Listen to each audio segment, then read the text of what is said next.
है 6 सेंटीमीटर तक यहाँ पे कंप्रेशन है और यहाँ पर हम बोल रहे हैं 1 2 3 4 5 6 7 8 9 10 11 12 13 14 15 16 17 18 19 20 21 22 23 24 25 26 27 28 29 और 30 जैसे ही 30 कंप्रेशन होंगे, ये इसलिए बोल रहे थे जो भी कंप्रेशन देंगे वही बोल रहे होंगे ताकि 30 होते ही जो इधर वाले एंड पे है वो अलर्ट हो जाए। अब यहाँ पर हम जो भी है पेशेंट उसकी नाक को बंद करेंगे, एक सेकंड, नाक को बंद करेंगे, सांस खींचेंगे, नाक को बंद करेंगे और पूरा होल्ड बनाते हुए mouth to mouth breathing deliver करेंगे। अब जब आप इनको सांस देंगे तो इनका सीना ऊपर आना चाहिए, जो 50 ml का टाइटल वॉल्यूम है वो डिलीवर होना चाहिए। यदि आप नहीं कर पा रहे हैं ये वाला प्रोसीजर, कोई दिक्कत नहीं है। हॉस्पिटल में आपके पास यदि इस तरीके का एम्बू बैग रहता है तो आप वो ला सकते हैं। ये इसमें कोई बैटरी की जरूरत नहीं पड़ती है, कोई लाइट की जरूरत नहीं पड़ती है। आप इस तरीके से यहाँ पे नहीं कोई बात नहीं लगा। तो इस तरीके का एम्बू बैग होता है। इसमें जो नेरो पार्ट है वो आप नोज पर रखेंगे, चिन माउथ नोज ऐसे करके भी आप यहाँ पे एम्बू बैग से 1 सेकंड में 1 ब्रीदिंग, दूसरे सेकंड में 2 ब्रीदिंग, मतलब 2 जो आप सांस देंगे उसमें 1 सेकंड का टाइम लगना चाहिए। और आप एक CPR मास्क भी रख सकते हैं जो वहां रखा है इस तरीके का, इसके थ्रू भी आप ब्रीदिंग डिलीवर कर सकते हैं। यदि आप यहाँ पर माउथ टू माउथ कॉन्टेक्ट नहीं बनाना चाह रहे हैं फिर भी ब्रीदिंग नहीं दे तो कोई दिक्कत नहीं है। कंप्रेशन यहाँ पे रुकना नहीं चाहिए। जैसे ही 2 ब्रीदिंग डिलीवर होगी वापस से कंप्रेशन यहाँ पे स्टार्ट हो जाएंगे। तो जो क्वालिटी CPR है उसमें क्या क्या चीजें आती है, पुश हार्ड मतलब हर सेकंड में 2 बार और 1 मिनट में 100 से 120 बार। उसके बाद होता है पुश फास्ट, और पुश हार्ड में अपन ये भी देखेंगे कि 6 सेंटीमीटर तक नीचे जाना चाहिए, चेस्ट रिकॉइल का टाइम देना चाहिए और मिनिमाइज इंटरवेंशन, यहाँ पे इंटरप्शन बीच में रुकना नहीं है। कोई भी यहाँ पे आ गया बातचीत करने में किसी भी चीज में 10 सेकंड से ज्यादा आपने वेस्ट किए, वापस से ब्रेन यहाँ पे खत्म होने की कंडीशन में चला जाता है। अब यहाँ पे 30 कंप्रेशन, 2 साइकिल, 2 ब्रीदिंग, ऐसे 5 साइकिल पूरे करेंगे। इसमें 2 मिनट हो जाएंगे। उसके बाद आप वापस से ब्रीदिंग और पल्स चेक करेंगे। जो भी रेस्क्यूअर है हो सकता है वो थक जाए, क्योंकि इतने हार्ड एंड फास्ट कंप्रेशन में कोई भी थक सकता है। तो जो भी पास में जो भी यहाँ पे होंगे उनसे आप कंप्रेशन यहाँ पे दिलाएंगे और ये तब तक चालू रहेंगे जब तक एम्बुलेंस नहीं आ जाए, आप इतने ज्यादा नहीं थक जाए या फिर AED की मशीन नहीं आ जाए। अब अपने पास AED की मशीन आ चुकी है।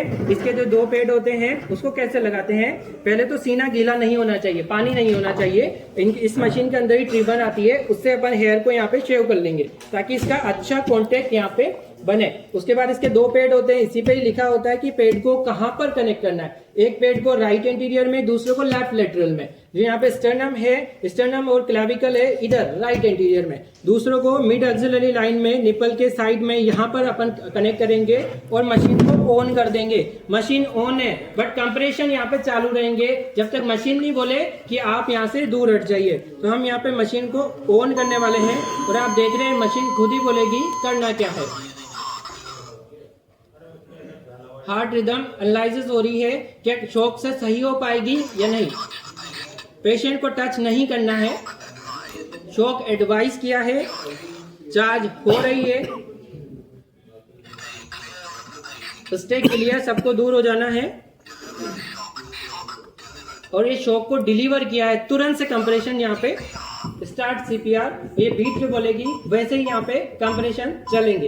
ये कंप्रेशन यहाँ पे चल रहे हैं। अब यहाँ पे पूरे वापस से 120 कंप्रेशन चलेंगे, ये वापस से एनालाइज करेगी, फिर शॉक डिलीवर करेगी। अब इसमें अपन एक चीज समझते हैं कि कब शॉक यहाँ पे काम में आएंगे।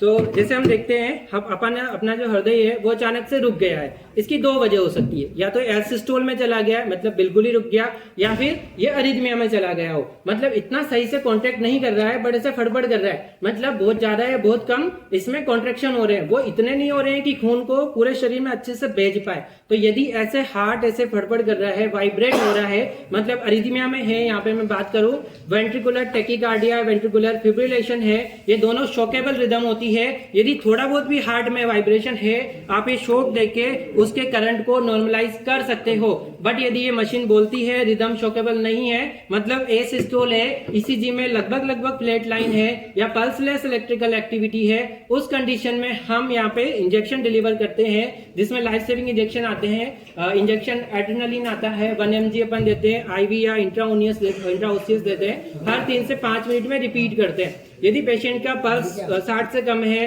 बीपी काफी ज्यादा कम है, सिस्टोलिक 70 से कम, तो हम एट्रोपिन देते हैं, उसका भी मैक्सिमम 3 mg दे सकते हैं। यदि पेशेंट को वीटी या बीएफ है तो बाद में हम उनको पेशेंट को अमिडोरिन एंड लिग्नोपेन के इंजेक्शन लगाते हैं। साथ ही साथ यदि एसिस्टोल है, शॉक की मशीन काम नहीं आ पा रही है, पेशेंट हॉस्पिटल में आ गया है, तो हमको देखना है कि कौन से रिवर्सिबल कॉज हो सकते हैं जिससे ऐसा हुआ।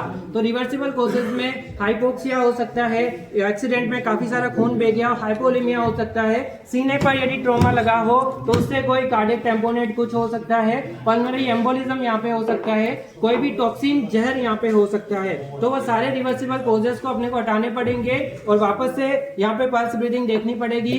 2 मिनट बाद यदि पेशेंट की पल्स ब्रीदिंग वापस आ जाती है तो इसको रिटर्न ऑफ स्पॉन्टेनियस सर्कुलेशन बोलते हैं। इस केस में भी हमको पेशेंट को मॉनिटर रखना पड़ेगा, एईडी कनेक्टेड रखने पड़ेंगे, क्योंकि एक पेशेंट को यदि एक बार कार्डियक अरेस्ट हुआ है तो दोबारा भी हो सकता है। अब हम कुछ अलग सिनेरियो की बात करते हैं, जिसमें ये तो हमने देखा कि पल्स नहीं थी, ब्रीदिंग नहीं थी। अब हमारे साथ में